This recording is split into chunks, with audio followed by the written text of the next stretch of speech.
my channel, Marita's Kitchen and Travel. To this vlog, magluto tayo ng sutanghon. So, yung ginamit kong sutanghon ay ito. Ayan, nakababad na yung iba. Ayan, ganito siya kalaki guys. So, binabad ko na siya. Ayun. Yun, marami na siya. So, habang hinihintay natin siya guys, ihahanda natin yung ating mga ibang ingredients. Okay?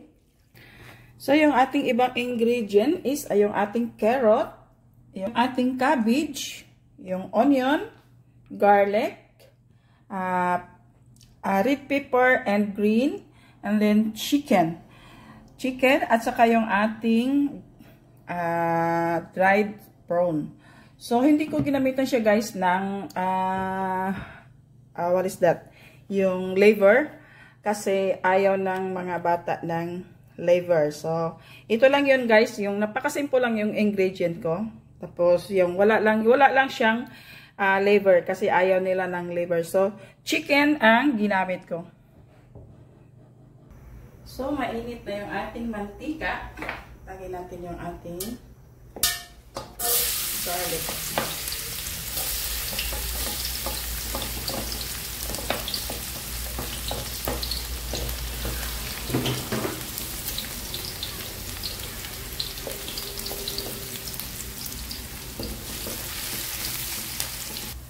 Yung ating onion.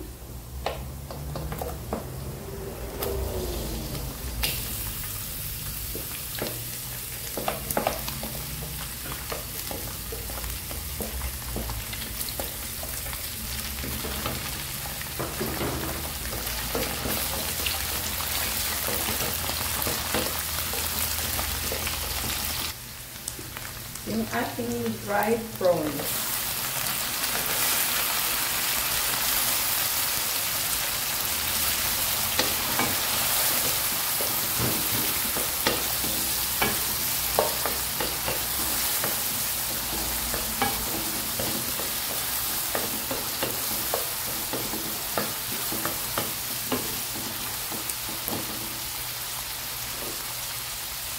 Saka yung ating chicken.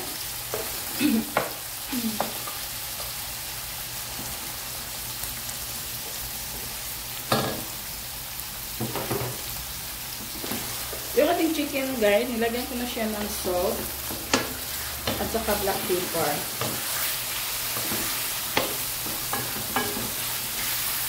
Nilagyan pa rin natin.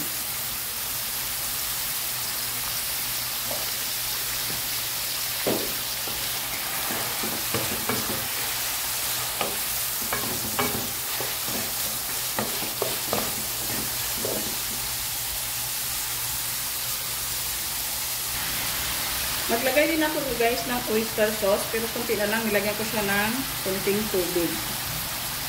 Ayan, oyster sauce.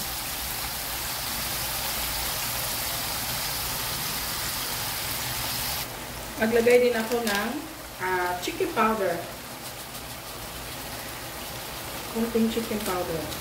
Ayan, marami siya. Ibusin ko na.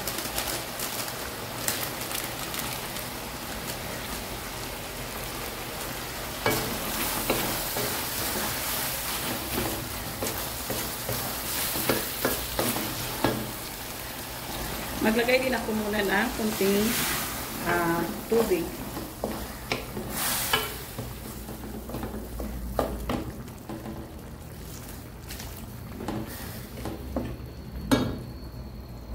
So, yung ating black sauce, black soy sauce.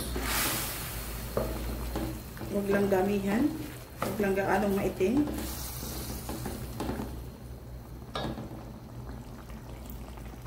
Okay.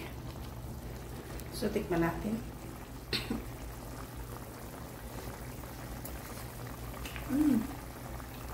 So, okay na yung lasa niya para sa mga vegetable.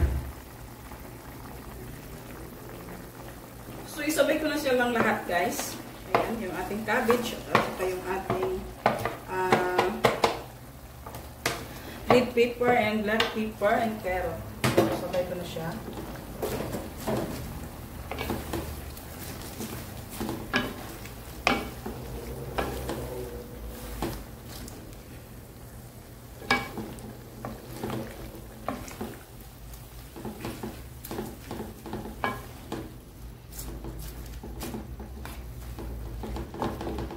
So, I think magdagdag ako ng tubig, guys. Hindi ko rin siya nalagyan ng beans, guys, kasi wala yung ano, wala tayong yung beans na yun. Kaya, simple lang siya, guys, kung anong meron na sa, ano natin, sa kusina natin. So, yun lang ang gagamitin. Antayin ko muna maluto yung ating gulay bago ko siya ilagyan ulit ng tubig. Lutuin ko muna yung gulay kasi tatanggalin ko siya bago ko siya ilagay yung kanyang tubig or sa ating pihon. Sutanghon. So, okay na yung ating gulay. Huwag lang natin i-overcook. Kasi hindi na masarap pag na-overcook kasi. So, tanggalin. Ginamitan ko siya ng strainer para hindi susumama yung kanyang mga sabaw at maiwan siya dyan.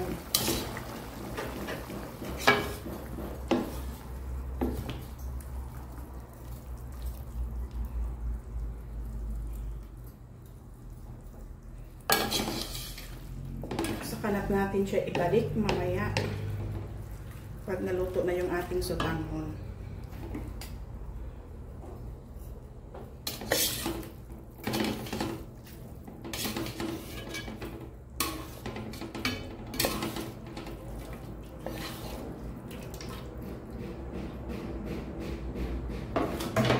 So, okay na. Dagdagan natin siya ng tubig.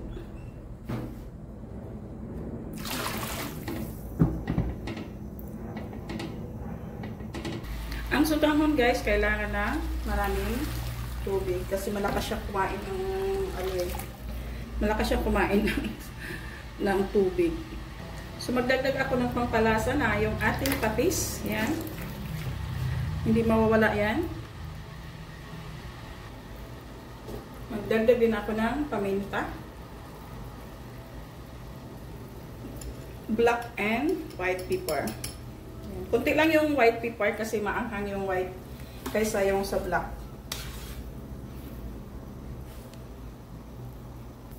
So, kumulo na yung ating sabaw. So, ilagay natin yung ating sutanghon.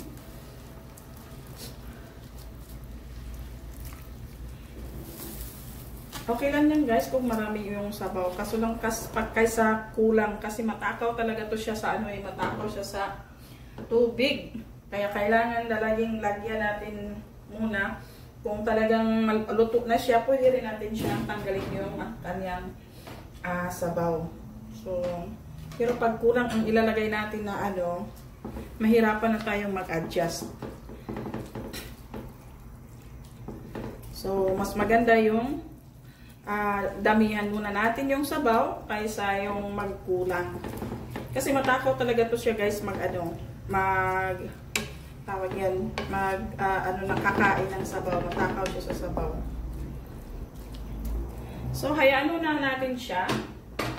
Lutuin muna natin siya. So, ayan na, guys. Tama lang yung nilagay natin na soup kanina. Yung sabaw kanina, tama lang siya. Yun, luto na rin siya So, saka natin ibalik yung ating mga gulay. Buti na lang, napadamihan ko ng sabaw. Yun, no? So, tikman nga natin.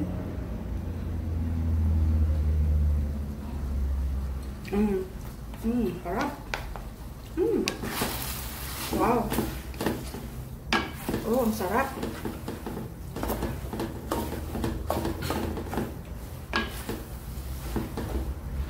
So, ibalik natin yung ating mga gulay para mahalot naman siya doon.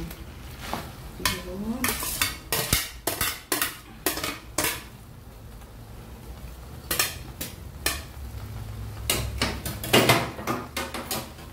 Saka natin haluin ulit. Ayan, para maano siya talaga. Mahalong-halo.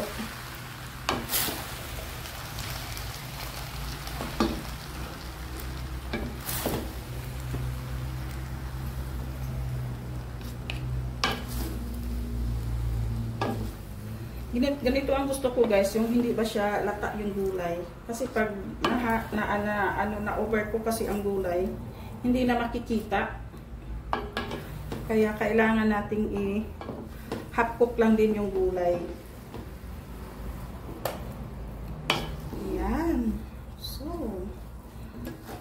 ganda tingnan. Halong daming gulay. Wala lang siyang wala lang siyang yung bicholas ba yun? Yung beans na yan. Wala lang siya, guys. Kasi wala ako. Tamad na ako magpunta sa tindahan. Kaya, ito na lang.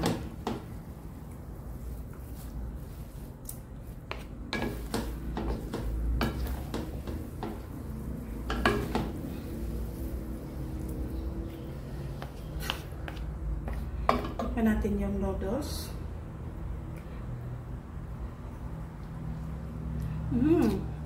Tama lang talaga, guys. Malambot na siya. Yung lasa niya, wow. Wow, sobrang yung lasa niya. Sobrang sarap.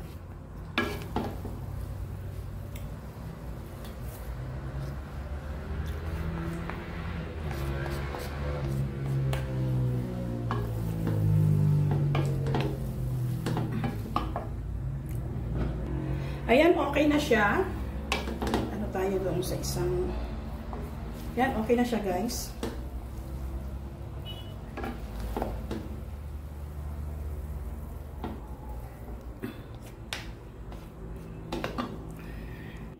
So, ito na, guys, yung ating simple lang na sutanghon. Gisado. So, sana magustuhan nyo ang recipe kong ito at i-like, paki-subscribe. So, hindi pa nakapag-subscribe. At pakiring naman yung bell para updated mo kayo sa mga susunod kong video. Paki-share naman, guys. Thank you for watching and God bless.